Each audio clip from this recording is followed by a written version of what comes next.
नमस्कार दोस्तों। आज हम एक ऐसे टॉपिक के बारे में बात करेंगे जो हमारे शरीर के साथ जुड़ा हुआ है, पर हम में से ज्यादातर लोग इससे अनजान हैं। यह टॉपिक है ब्रेन वेव्स। इस वीडियो में हम जानेंगे कि ब्रेन वेव्स क्या है और इसका इतिहास क्या है। तो चलिए इसे समझते हैं।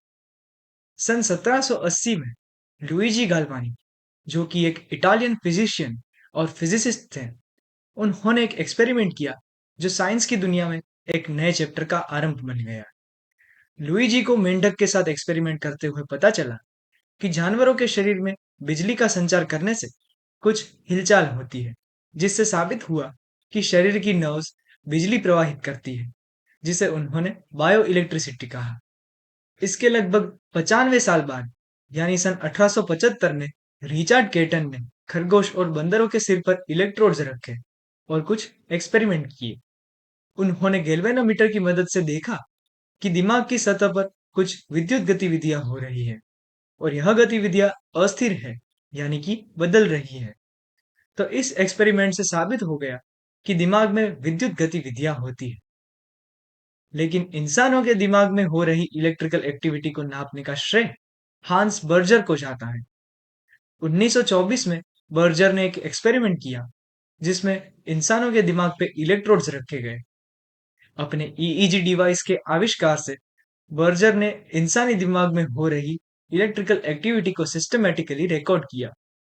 बर्जर को दिमाग की इन गतिविधियों में कुछ पैटर्न्स नजर आई और इससे जन्म हुआ एक नए कॉन्सेप्ट का, ब्रेन वेव्स।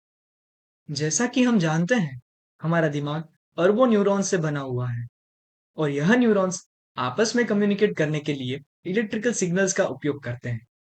न्यूरॉन्स एक कॉम्प्लेक्स नेटवर्क के रूप में है, जहां न्यूरॉन्स का एक ग्रुप दूसरे ग्रुप को इलेक्ट्रिकल सिग्नल भेजता है और इस तरह दिमाग के अलग अलग हिस्सों के बीच इंफॉर्मेशन का आदान प्रदान होता है। इन इलेक्ट्रिकल सिग्नल्स की तीव्रता और उसकी पैटर्न को ईईजी, यानी इलेक्ट्रोएन्सेफेलोग्राम नामक एक डिवाइस से नापा जाता है। ईईजी डिवाइस बहुत सारे इलेक्ट्रोड से बना हुआ होता है, जिसे सर पर रखा जाता है और न्यूरॉन्स की इन गतिविधियों को कंप्यूटर या ईईजी रिकॉर्डर में रिकॉर्ड किया जाता है। क्योंकि ईईजी डिवाइस न्यूरॉन की इन गतिविधियों को वेव फॉर्म में रिकॉर्ड करता है, इसीलिए इन गतिविधियों को ब्रेन वेव्स कहा जाता है। जब भी हम कुछ सोचते हैं, सीखते हैं या कोई कार्य करते हैं, तब दिमाग के अलग अलग हिस्सों के बीच इंफॉर्मेशन का आदान प्रदान होता है और इसी दिमागी गतिविधियों के कारण हमें ईईजी पर अलग अलग तीव्रता की ब्रेन वेव्स मिलती है। तो इस वीडियो में हमने जाना कि ब्रेन वेव्स क्या है और इसे कैसे मेजर करते हैं।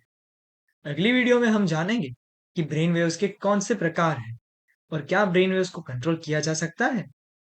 अपना कीमती समय देने के लिए धन्यवाद।